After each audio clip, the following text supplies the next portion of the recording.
What's she going to do for Rhode Island? I know Sabina. She's going to work really hard for the small businesses. I've gone to small business with her as recently as Friday. That's a really important part of our office is small business advocacy. That's Governor Dan McKee telling me in April when he was in the studio why he picked Sabina Matos to be the Lieutenant Governor. She joins me this morning for her first full interview on 10 News Conference as Lieutenant Governor. You were with us a couple of months ago as Council President in Providence. That's correct. Welcome back. It's nice to have you in. Thank you. You know, I know you're trying to reshape the role of Lieutenant Governor, and he wants you to do that. But to what end? Because the office has often been kind of a backwater. Some people say we don't even need it. So you can show up with him at all these events and say yes, yes, yes, but what's the end game if you have no legislative power to do that? You're still waiting for him. Well, that's what you're saying about reshaping the office. It's not just me. The governor also, based on his experience as lieutenant governor, he wants to make a lot of changes about how the two offices work together. Right. So he's including me on more participation in events and meetings. With all of the COVID response that was part of the meetings with directors, in things that you don't see in the media all the time. So he wants the office to work in collaboration with the office of the governor, based on his experience. When you're talking about reshaping in whether the office is needed, I think right now, just seeing what just happened with Secretary Now Raimundo being appointed to that post, the lieutenant governor step in to be the governor. So the office is needed. Right. What I think that is needed, and the governor McKee also believes, is that there should be more collaboration between the two offices. Okay, well, you know, there was a debate on whether or not we need it. In fact, we had a famous candidate, the Cool Moose. He ran for it and said, if I'm elected, I'm going to get rid of it. I'm going to save you $1 million a year, and some states don't have it. Several do, and we have it here, so that's a debate for another time. But this notion of reshaping the office, you have no real power. You are on boards as an advisor. You're an advisory this, advisor that. So how is it bringing you around with him? Is that a show? And you know your critics have said that. I know. The critic's always going to say something like that. I honestly believe that Governor McKee proved during this pandemic, the last 15 months, the last couple years, the importance of the office. It took leadership to making sure that there was conversations happening, direct conversations between the small business community and the directors. He was very involved in what was happening and how their small businesses were being affected. There's a lot of areas in which his office does a lot of work and has influence. So I don't buy into the argument that the office is not needed or that there is not value to having the office. Okay, you know, the president has given Kamala Harris, the vice president, a bunch of jobs. 6 or 7 big ones last time I counted, including fixing immigration, which her critics say she's a little late on that. But has the governor given you specific roles and said, I want you to fix this? Come up with a plan, I'm empowering you. I have spoke to the governor before I was chosen for the position. I have told him where the areas that I had interest on: housing, equity, transportation. Okay. I have to say, as of right now, I've been getting a lot of support from him when it comes to housing and to equity. Transportation was still not. I haven't been as involved or have not been part of those conversations. But I have to be. When I was speaking to anyone that asked me about how we work together, once I tell everyone this is a new way of working for the two offices. The governor and I are learning our styles and how to work together. I actually said during one of the press conferences that we were learning how to dance. And he said that his wife would be really happy if I can teach him how to dance, right? But we're learning how to work together. Fair enough, and you've only been on the job for a small period of time. Fair enough. But has he said to you, well, you're the housing person, and do you think he's empowered you to say, come back with the housing recommendations and we're going to do it? Or, no, do your best and bring me a report and I'll look at it because I'm the governor. Where is it? Well, we have one governor at a time, so let's don't make any assumption that we have two governors right now. We have a governor and a lieutenant governor. The governor has given me the support that I need to do work around housing. I've been having conversations since the beginning with different stakeholders that have been working in the housing arena. But there are so many pieces to the housing conversation in the state of Rhode Island. And there are so many pieces that happen in different agencies and in different agencies within the state. So he has empowered me to work on this in this arena of housing. We're going to be bringing together all of the housing advocates in everyone affected by the problems to have a housing summit. I had been in conversations with the Secretary of Commerce, Stephen Pryor. As you know, right now the Housing Resource Commission falls on the Commerce. So, and we are working in collaboration to make sure that we have a virtual housing summit, and we're going to have an in-person one for the fall. Okay, you were in local politics. You were the city council president. Now you've chosen this, and it's a rough game. And some people are saying that he's bringing you around because he wants to make sure he locks down the Latino vote. You know, I asked Nelly Gorbea, she was on my program last week about this, all the interest in Hispanic and the Hispanic vote and the percentage of Hispanics. Go ahead and play. This is Nelly Gorbea. And she said, I wonder how quick he would be to bring you around if I didn't get into the race as a Latina. Let's play it. It seems that Governor McKee is very interested in that. He has Sabina Matos everywhere he goes with her. So let's talk about it. No, I think what it shows is, you know, I mean, the question is, had I not put my name forward, had I not been spoken to, you know, would any of these issues be talked about? I don't know. Oh, if she wasn't running, would you be here today? Who knows? But I think. But you get to what she's saying. She's saying, I'm a Latina, now all of a sudden you're everywhere. Well, I think that I bring a lot of my own to the position, my background, my experience working in the city of Providence. I always quote Senator Goodwin, who says that being the president of the Providence City Council is not for the faint of heart. It's a tough position. Okay. It's really a challenging position. And I have experience working with the different business community, developers, in groups in the community. So I bring my own experience to the role. But I think that Secretary Gorbea should feel, she should take credit then for saying that this is a good thing. If I was her, I would embrace that, saying this is a good thing, that just for me being in the race, I'm influencing the decision-making of the government. I don't see anything bad with that. You're being very nice and very diplomatic, but she's saying if I wasn't a Latina running, you wouldn't be here. So it's a play to get the Latinos locked up. I don't think it's a play to get the Latino locked up. I think that... It must have crossed your mind because you're with them a lot. I'm with him a lot, but at the same time, he could have chosen somebody else. I want something that we need to have clear. At the end of the day, it was his decision. He was already in the role of lieutenant governor. He knew exactly what it was needed for the moment and time that we are right now. And we should celebrate that he is acknowledging the change in demographic and the changes in the state of Rhode Island and embrace that. I think his decision of picking me was a courageous decision because exactly that. He was going to be criticized saying that it's just pandering. Okay, we're not breaking news here. You know, you said a courageous decision. Maybe it is on many levels because I would say, Lieutenant Governor, what are you bringing to the suburbs? You want to run with him. You've already said that. You're going to run as a ticket.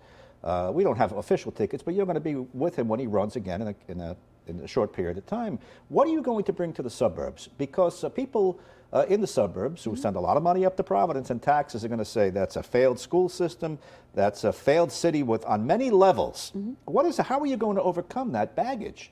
That you were a city council president of a failed city.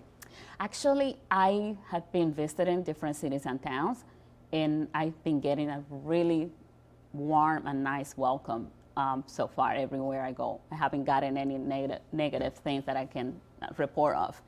I believe that everyone is going to judge my record, what I have done, in my work ethics, and what I'm willing to do for the state of Rhode Island.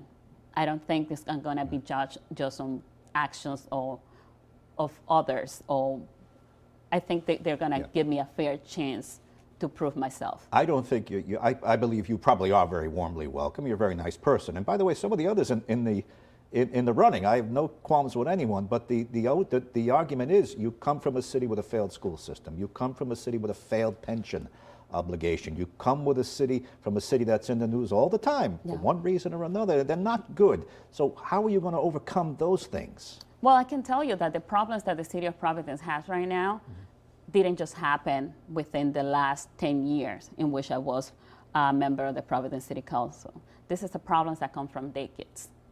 And it's a problem that many others have tried to address before, and we're still trying to solve. I don't think that it would be fair to point all of the what they call failures on my performance as a member of the Providence City Council or as the president of the City Council. I think every elected official, our job is to leave the places better than how we found it. And honestly think that the work that I did in the neighborhoods, and my neighborhoods that I represented for the city of Providence, I can tell you that I left Providence better than how I found it. Okay, let's hold it there on a high note, Yes. and we'll take a quick break. We'll come back with some specifics for Lieutenant Governor Sabina Matos.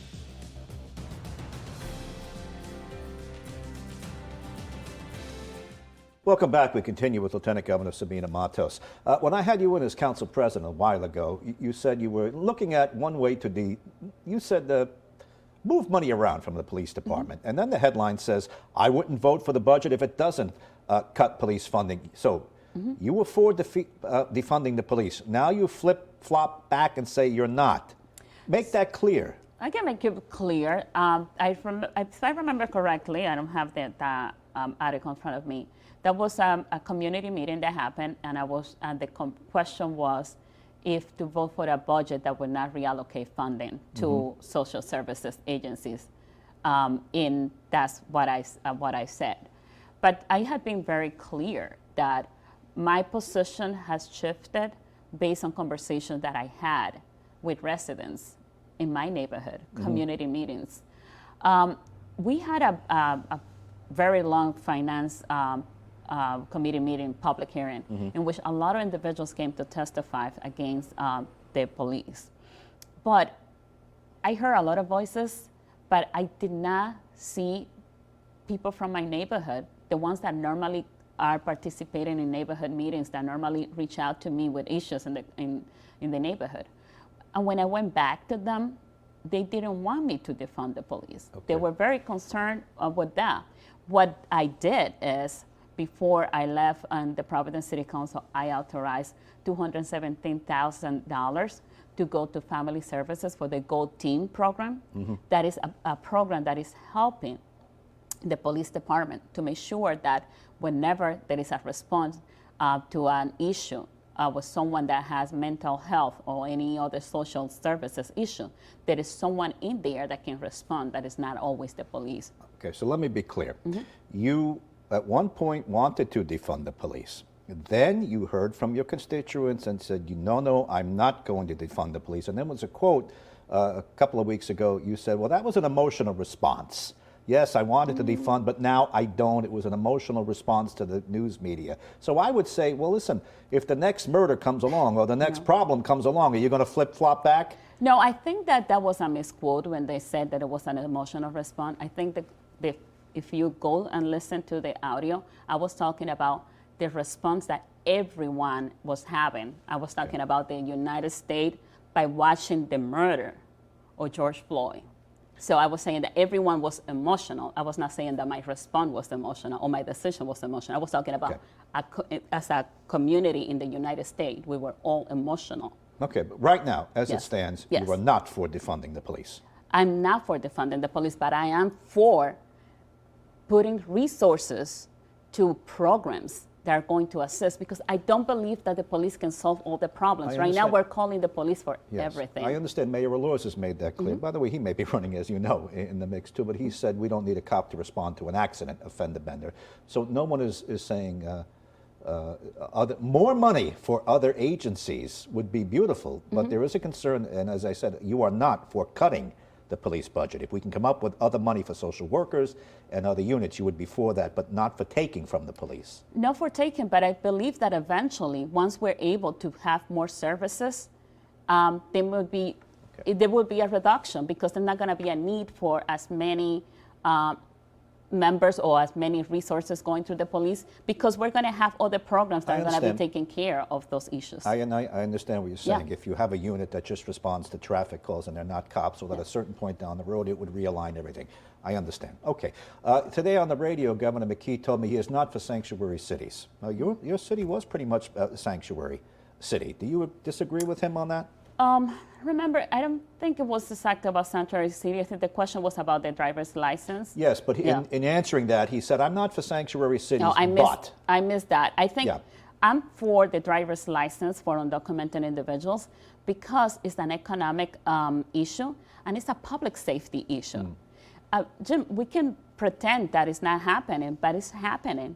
There are individuals driving right now out there in our roads that have not been going through the process and making sure that they follow the rules, that they were able to get a driver's license that are authorized to drive. And that put you and me at risk, and all of us, of getting into an accident with someone that was not properly vetted to have be driving on our roads. It's also someone who doesn't belong here. You came here legally. You follow the rules. When you drive, you do everything you're supposed to. Why wouldn't you insist that of someone else who doesn't even belong here? I can tell you why, because Tell me. the process for me to get here, it took 10 years. 10 years. In order for me to get to the United States, my aunt did the petition for my mother, Right. and it took 10 years waiting. My grandfather died waiting to see our family together. He came to Dominican Republic. He went to Dominican Republic to spend Christmas with us, his last Christmas.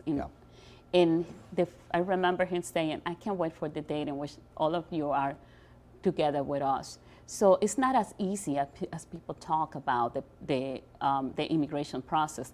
And there are individuals that are in desperate conditions right now. I agree with you, and I'm sympathetic to what you said, but it wasn't the motivation. You didn't cut the line. You waited 10 years, and there are other people who may have to wait longer. And there are people from other countries who may never get here because everybody can't come. I was fortunate enough that I was able to wait 10 years. Yeah. There are individuals that were in situations worse than mine that were desperate and were looking for a solution to the economic situation they were going through, to the violence that they were being faced with. So I just don't think that the immigration process is very complex. And it's not as easy as saying you waited your time, someone should wait your time. Another thing that we have to think about when you're having this conversation is there is an economic impact right now. There are a lot of industries that are being benefited from having undocumented workers. 100%. Right? We could list all the industries that rely on undocumented. Yes. So they have been incentive also for individuals to come here because of the work shortage. We're happy to give the blame to Republicans and Democrats for the past 50 years. Nobody has seen fit to fix it. I believe that both Democrats and Republicans need to solve the immigration problem at the federal level, because it's not going to be an issue that's going to be solved at the local level. Okay, lightning round, just about a minute and a half left. So you give me boom, yes or no. Legalize marijuana, recreational use. You have young children. You say yes? Yes. Yes. Driver's license for illegal immigrants. You Yes. said yes, it's a matter of safety. You like the idea that the legislature was going to give the governor $2 billion more than he asked for in the budget? Yes, because it justifies federal funding that is coming for programs, specific programs, yes. Okay, at PPP money, some of the small business people that the governor really has courted, they're mad at him because he wants to tax the PPP money, and they said, wait a minute, that's not the original deal. You're not supposed to tax us. He says, no, I'm going to. You are. Well, the legislation made changes to it. They increased the threshold to $225,000. So it has a budget implication right now. It's tough to say with let's eliminate it completely where we're going to make up the money that is needed. You want to do housing. Yes. And I'm going to give you 30 seconds because you've mentioned that several times. With 30 seconds left, that's not a lot of time, but what is it that you want from housing? If I say, here's the wand, wave it, what would you want? I can tell you specifically what I'm trying to do right now is to prevent adding more people to the homeless problem. Okay. We always do a lot of work about after the fact, but we don't do enough before. I'm working on creating a program that are going to give victims of fires about $5,000 so they can rent an apartment so they don't end up being homeless. I'll have you on the radio. We'll give you more time. Okay. Thank you for coming in. My pleasure. And we'll have you in again, Lieutenant Governor Sabina Matos.